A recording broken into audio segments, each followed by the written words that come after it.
ইসলামের উপর হজরত ওমরের দৃঢ়তা ইবনে ইসহাক বলেন, আবদুল্লাহ ইবনে উমারের মুক্ত গোলাম নাফে ইবনে উমর থেকে বর্ণনা করেন যে, আমার পিতা উমর যখন ইসলাম গ্রহণ করলেন তখন জিজ্ঞাসা করলেন যে কুরাইশের কোন ব্যক্তি সর্বাধিক প্রচারমুখর। তাকে বলা হলো জামিল বিন মুআম্মার আল জুমহি। তিনি তৎক্ষণাৎ তার উদ্দেশ্যে রওনা হলেন। আবদুল্লাহ ইবনে উমার বলেন, আমি তার পেছনে পেছনে ছুটলাম এবং তিনি কি করেন দেখতে লাগলাম। তখন আমি একজন বালক হলেও যা কিছু দেখি সবই বুঝতে পারি। হজরত ওমর রাদিয়াল্লাহু তাআলা জামিলের কাছে উপস্থিত হয়ে বললেন, হে জামিল, আমি ইসলাম গ্রহণ ও মুহাম্মদের ধর্মে প্রবেশ করেছি। ইবনে উমর বলেন, জামিল তার দিকে ভ্রুক্ষেপ না দিয়ে চাদর গুটিয়ে হাঁটতে লাগল। হজরত ওমর রাদিয়াল্লাহু তাআলা তার পিছু পিছু চললেন। আমিও আমার পিতার পিছু পিছু চললাম।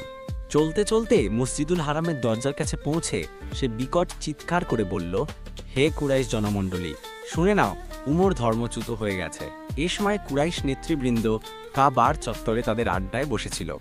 উমর তার পেছনে দাঁড়িয়ে বললেন, জামিল মিথ্যা বলছে, আমি ধর্মচ্যুত হইনি, ইসলাম গ্রহণ করেছি। আমি সাক্ষ্য দিচ্ছি যে আল্লাহ ছাড়া আর কোনো ইলাহ নেই এবং মুহাম্মদ সাল্লাল্লাহু আলাইহি ওয়াসাল্লাম তার বান্দা ও রাসূল। সঙ্গে সঙ্গে সকলে তার দিকে মারমুখী হয়ে ছুটে এল। উমর ও কুরাইশ জনতার মধ্যে লড়াই চলল দুপুর পর্যন্ত। একসময় উমর ক্লান্ত ও অবসন্ন হয়ে বসে পড়লেন। মারমুখী জনতা তখনও তার মাথার উপরে। উমর বলতে লাগলেন, আল্লাহর কসম, আমরা যদি ৩০০ লোক হতাম তাহলে আমরা তোমাদের জন্য রণাঙ্গন ছেড়ে দিতাম, অথবা তোমরা ছেড়ে দিতে, অর্থাৎ মুসলমানদের সংখ্যা বেশি হলে তোমরা এত মারমুখী হতে না।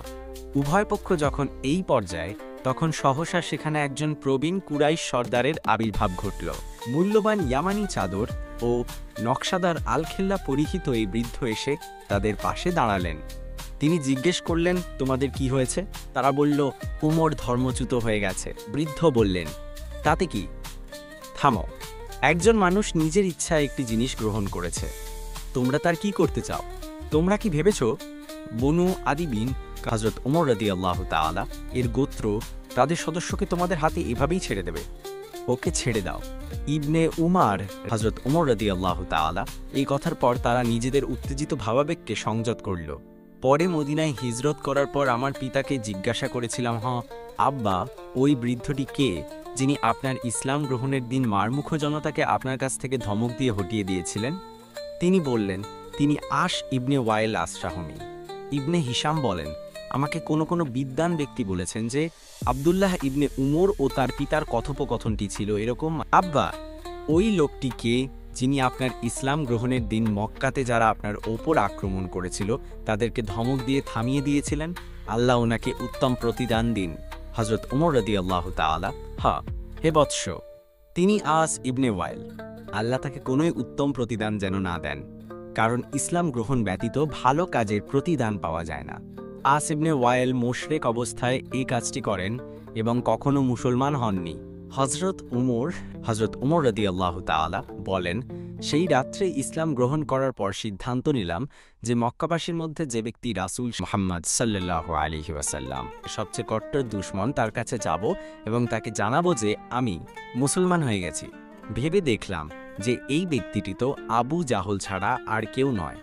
উল্লেখ্য যে হযরত ওমর রাদিয়াল্লাহু তাআলা আবু জাহলের আপন বোন খানতামা বিনতে হিশাম ইবনুল মুগিরার পুত্র ছিলেন। যা হোক, উমর বললেন, আমি পরদিন সকালে তার কাছে গিয়ে দরজায় কড়া নাড়লাম। আবু জাহল আমার কাছে বেরিয়ে এলো এবং বলল, আমার ভাগ্নেকে স্বাগত। তুমি কি খবর নিয়ে এসেছো উমর? আমি বললাম, মামা, আমি আপনাকে জানাতে এসেছি যে আমি আল্লাহ ও তার রাসূল মুহাম্মদ সাল্লাল্লাহু আলাইহি ওয়াসাল্লাম এর প্রতি ঈমান এনেছি। তিনি যে বিধান নিয়ে এসেছেন তাও সত্য বলে মেনে নিয়েছি। এরপর তিনি আমার মুখের উপর ঠাস করে দরজা বন্ধ করে দিলেন এবং বললেন, ধিক তোমাকে এবং ধিক তোমাকে বহন করে আনা সংবাদকে। হযরত আবদুল্লাহ ইবনে মাসুদ বলেন, হযরত ওমর রাদিয়াল্লাহু তাআলা ইসলাম গ্রহণ করা ছিল একটি বিজয়। তার মদিনায় হিজরত ছিল আল্লাহর সাহায্য স্বরূপ এবং তার খিলাফত ছিল আল্লাহর রহমত স্বরূপ। শিক্ষা: পবিত্র কুরআন অধ্যয়ন করেই হযরত ওমর রাদিয়াল্লাহু তাআলা হেদায়াত লাভ করেছিলেন। তাই ইসলামের পুনরুজ্জীবন ও পুনঃপ্রতিষ্ঠার জন্য যারাই কাজ করতে চায়, কিয়ামত পর্যন্ত তাদের এ কাজ সরাসরি কুরআন দিয়েই শুরু করতে হবে। হযরত ওমর রাদিয়াল্লাহু তাআলা ছিলেন একজন ন্যায়পরায়ণ শাসক এবং দরিদ্র ও দুর্বলদের প্রতি সহানুভূতিশীল ছিলেন।